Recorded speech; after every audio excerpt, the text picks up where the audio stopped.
आज हम लोग बात करेंगे वायरलेस टेक्नोलॉजीज़ की। तो यहाँ पे कुछ पॉपुलर वायरलेस टेक्नोलॉजीज़ के नाम लिखे हैं। आप देख सकते हैं Bluetooth, wifi, Li-Fi, WiMAX, hotspot, GSM और सीडीएमए। ये सभी वायरलेस टेक्नोलॉजीज़ हम लोग अपने आसपास के दुनिया में देखते हैं। हम लोग मोबाइल में हॉटस्पॉट यूज़ करते हैं, ब्लूटूथ यूज़ करते हैं। हमारे घर में जो अगर फाइबर ऑप्टिक केबल आया या ब्रॉडबैंड केबल आया है तो उसमें हम वाईफाई यूज़ करते हैं। कभी कभी आपने वाई मैक्स भी देखा होगा। तो आइए इन सब टेक्नोलॉजीज़ को डिस्कस करते हैं और इनकी कुछ ज़रूरी बातें हैं जो आपको बोर्ड पे दिख रही होंगी। और ये कॉलम्स आप देख लीजिए। पहला है रेंज, कि इन टेक्नोलॉजीज़ की रेंज कितनी है। दूसरा है डिवाइसेस, किन डिवाइसों में यूज़ होते हैं। फ्रीक्वेंसी, किस फ्रीक्वेंसी में काम करते हैं। इन्वेंटर, इनका इन्वेंटर कौन था, किस साल इन्वेंट हुआ है।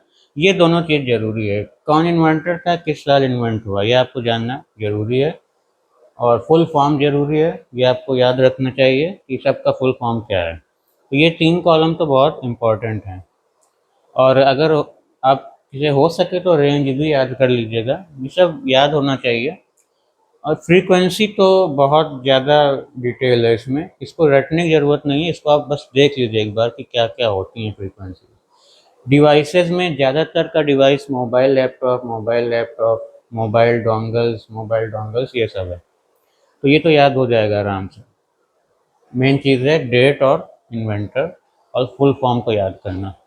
तो आइए चलिए देखते हैं ब्लूटूथ का। ब्लूटूथ की रेंज शॉर्ट होती है, वो कीबोर्ड या माउस में यूज़ होता है। आपके पास हो सकता है कि वायरलेस माउस हो या वायरलेस कीबोर्ड हो, तो वो ब्लूटूथ से जुड़ जाता है आपके लैपटॉप या कंप्यूटर से।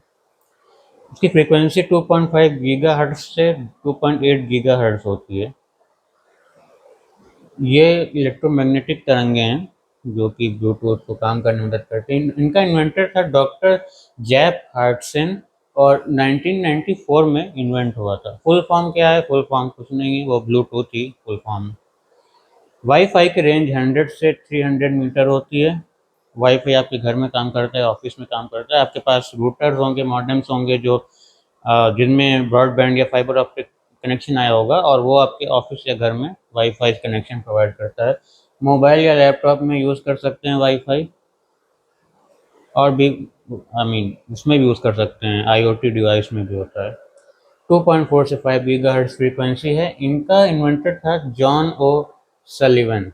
ये थे वाईफाई के इन्वेंटर। तो ये है। और इसमें डेट क्या है, वाईफाई का कोई डेट नहीं, क्योंकि वाईफाई एक दिन एक साल पे नहीं डेवलप हुआ है, वो उसका कई लंबा प्रोसेस रहा है। वाईफाई का डेवलपमेंट एक प्रोसेस से गुजरा है। तो इन्होंने शुरुआत तो की थी, लेकिन इन्होंने पूरा नहीं उसको किया था। तो पूरा करने के लिए अलग अलग कंपनियों ने काम किया, तो वो वाईफाई आगे जाके बना। वायरलेस फिडेलिटी इसका फुल फॉर्म होता है वाईफाई। लाईफाई की रेंज शॉर्ट होती है, जितनी ब्लूटूथ की होती है उतनी लाईफाई की भी आप मान सकते हैं। एक कमरे में काम करता है लाईफाई, छोटे कमरे में।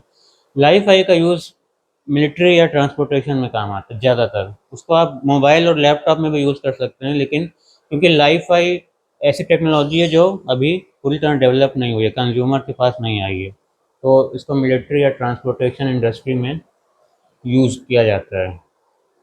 और ये विजिबल लाइट या इंफ्रारेड लाइट का यूज़ करती है। तो ये रेडियो सिग्नल का प्रयोग नहीं करती है, रेडियो या माइक्रोवेव। ये इंफ्रारेड, विजिबल लाइट या अल्ट्रा वायलेट लाइट का प्रयोग करती है। और लाईफाई के इन्वेंटर थे हैरल्ड हैस, और 2011 में इसकी शुरुआत हुई थी। शुरुआत होने के बाद आगे टेक्नोलॉजी बढ़ती रहती है। तो ये नहीं कह सकते कि आज जो आपके पास लाईफाई का वर्जन है उसको इन्होंने 2011 में बनाया था, नहीं, वो इम्प्रूव होता रहता है हर साल। लेकिन शुरुआत आप कह सकते हैं कि हाँ 2011 में हुई थी। और इसका फुल फॉर्म होता है लाइट फिडेलिटी। वाई मैक्स है, उसका रेंज ज़्यादा होता है, 30 माइल्स, काफ़ी अच्छा रेंज है। और ये बेस स्टेशन से वाई मैक्स मॉडेम्स में यूज़ होता है। कुछ मोबाइल फ़ोन्स भी होते हैं जिसमें वाई मैक्स आप चला सकते हैं, लेकिन ज़्यादातर वाई मैक्स को बेस स्टेशन की ज़रूरत पड़ती है क्योंकि वो माइक्रोवेव का प्रयोग करता है। और अक्सर वाई मैक्स को लाइन ऑफ साइट की ज़रूरत पड़ती है कि जो वाई मैक्स का रिसीवर और ट्रांसमीटर है वो एक लाइन में होना चाहिए ज़्यादातर टाइम। कुछ ऐसे वाई मैक्स भी होते हैं जिनमें लाइन ऑफ साइट की ज़रूरत नहीं होती है, लेकिन फिर भी आप ये समझिए कि वाई मैक्स को एक बेस स्टेशन की ज़रूरत पड़ेगी। और इसका जो फ्रीक्वेंसी है वो 3.3 गीगाहर्ट्ज़ से 3.8 गीगाहर्ट्ज़, 2.3 गीगाहर्ट्ज़ से 2.4 गीगाहर्ट्ज़, अलग-अलग फ्रीक्वेंसी बैंड होते हैं वाई मैक्स में। और ये डेवलप किया गया था IEEE द्वारा, प्लस बहुत से दूसरे लोगों ने भी इसमें डेवलपमेंट किया था। 2001 में इसकी शुरुआत हुई थी डेवलपमेंट की। और इसका फुल फॉर्म जान लीजिए, world wide interoperability for microwave access. ये इसका फुल फॉर्म है। ये जो पूरा चार्ट है वो आपको हम डिस्क्रिप्शन में लिंक भेज देंगे, तो आप डाउनलोड कर लीजिएगा और उसको रिवाइज कर लीजिएगा। तो ये चार्ट आपको मिल जाएगा, इसको नोट करने की ज़रूरत नहीं है, आपको नोट्स में मिल जाएगा।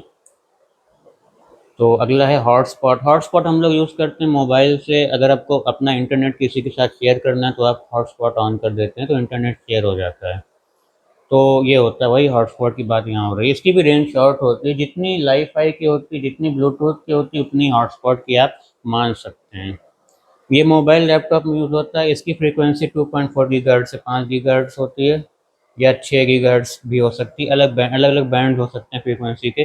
डिपेंड करता है कि आपका मोबाइल कितना नया है। नया मोबाइल होगा तो 5 गीगाहर्ट्ज़ की फ्रीक्वेंसी भी यूज़ कर सकता है।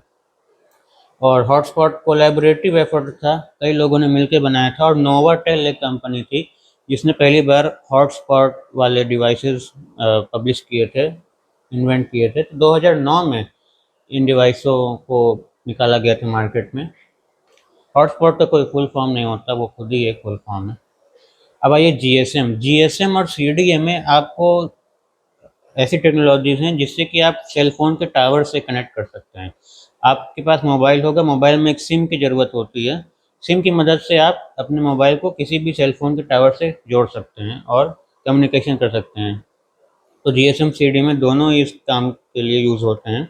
तो रेंज इसकी ज़्यादा होती है, तो 2 to 5 kilometre, 10 to 35 kilometre, 70 kilometre. अब ये तीन अलग रेंज क्यों हैं और वही रेंज लगभग आपका सीडीएमए में भी है। ऐसा इसलिए है कि मान लीजिए कहीं पर पहाड़ियाँ हैं, कोई ऐसी जगह है जहाँ पे बहुत सारी पहाड़ियाँ हैं, बहुत सारी लंबी लंबी बिल्डिंग्स हैं, तो उस केस में क्या होगा, जो जीएसएम का सिग्नल है वो बिल्डिंग्स और पहाड़ियों से ऑब्स्ट्रक्ट होगा और वो बहुत दूर नहीं जा पाएगा। ऐसी जगह पे जीएसएम का जो रेंज है वो 2 से 5 किलोमीटर होगी। और 10 से 35 किलोमीटर कहाँ होंगे, जहाँ पे थोड़ा सा प्लेन इलाका है, यहाँ बिल्डिंग्स नहीं है। मान लीजिए थोड़ा सा टेरेन ऐसी है, उबड़ खाबड़ है, लेकिन बिल्डिंग्स नहीं है। जैसे गांव में होता है, वहाँ पे बिल्डिंग बड़ी बड़ी नहीं होती हैं, लेकिन जो टेरेन होती है थोड़ी बहुत उबड़ खाबड़ होती है। और वहाँ पे रेंज आती है 10 से 35 किलोमीटर। और ऐसी जगह है जो बिल्कुल सपाट है, बिल्कुल प्लेन लैंड है, टेरेन जो है बिल्कुल ही सीधी है। उस केस में आपका जीएसएम का रेंज 70 किलोमीटर भी आ सकती है। और लगभग वैसा ही कंपैरिजन आपको देखने को मिलता है सीडीएमए में भी। ये भी वही है कि जहाँ पे बिल्डिंग ज़्यादा हैं, पहाड़ियाँ हैं, वहाँ पे 2 से 5 किलोमीटर रेंज होगी। और जहाँ पे पहाड़ियाँ नहीं हैं लेकिन थोड़ा बहुत छोटी छोटी बिल्डिंग्स हैं, वहाँ पे 5 से 15 किलोमीटर रेंज होगी। और जहाँ पे बिल्कुल ही सपाट लैंड है वहाँ 35 किलोमीटर रेंज होगी सीडीएमए की। तो ये देखते हैं जीएसएम यूज़ होता है मोबाइल में या डोंगल्स में। जीएसएम की बहुत सारी फ्रीक्वेंसीज हैं, जीएसएम 900, 1800, 850, 1900। तो अगर जीएसएम 900 लिखा है तो उसका मैक्सिमम जो रेंज होगा फ्रीक्वेंसी के वो 900 मेगाहर्ट्ज़ होगा। उसी तरह 1800 के लिए, उसी तरह 850 के लिए, उसी तरह 1900 के लिए। तो ये जीएसएम की फ्रीक्वेंसी की रेंजेस हैं, इसको रटने की जरूरत नहीं है। बस आप एक बार देख लीजिए कि हाँ, ऐसा कहीं आपको दिखा मिलेगा जीएसएम 1800, तो आप समझ जाएगा कि हाँ, ये जीएसएम सिग्नल की रेंज है, ये फ्रीक्वेंसी की रेंज है। और इसको इन्वेंट किसने किया था? जीएसएम ग्रुप एक था जिसने इसकी शुरुआत की थी, और प्लस अदर अलग अलग लोगों ने इनमें इसमें कंट्रीब्यूशन किया धीरे धीरे। तो 1982 में जीएसएम का बनने का शुरुआत हुआ था। फुल फॉर्म जीएसएम का है global system for mobile communication. ये शीट फिर से आपको बता दें, आपको हम शीट दे देंगे पूरी, आप लिंक में देख लीजिएगा डिस्क्रिप्शन में। ये शीट आपको पूरा दे देंगे, आप एक बार रिवाइज कर लीजिएगा। और CDMA देखिए, रेंज हमने डिस्कस कर लिया अभी कि किस तरह रेंज इसकी बनाई जाती है। मोबाइल या डोंगल में CDMA भी यूज़ होता है, उसके लिए भी आपको सिम कार्ड की ज़रूरत पड़ती है। और इसकी जो फ्रीक्वेंसी है वो 800 मेगाहर्ट्ज़ से 1900 मेगाहर्ट्ज़ के बीच हो सकती है। और इसको 3 लोगों ने, मेनली 3 एंटिटीज़ को इसका जो है क्रेडिट दिया जाता है। एक है हेडी लमार, एक है जॉर्ज एंथिल और एक है कॉलकॉम। कॉलकॉम तो एक कंपनी है। तो ये है इसके इन्वेंटर्स। हेडी लमार और जॉर्ज एंथिल ने 1941 में वर्ल्ड वॉर 2 के दौरान CDMA की शुरुआत की थी।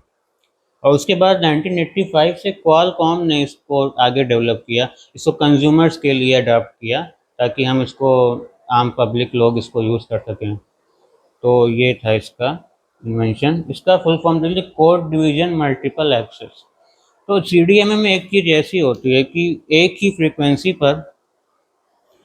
फ्रीक्वेंसी पर कई लोग, कई नोड्स कह दीजिए, कई नोड्स एक साथ अपना मैसेज भेज सकते हैं एक ही फ्रीक्वेंसी पर।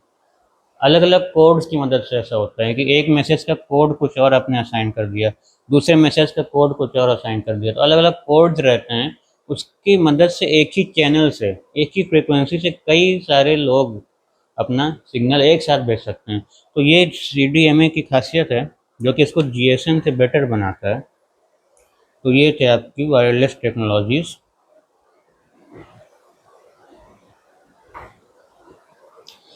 तो ये है। अब इसको आपको रिवाइज करना है, इसको रिवाइज कर लीजिएगा। आगे हम लोग देखेंगे 1G 2G 3G 4G के बारे में।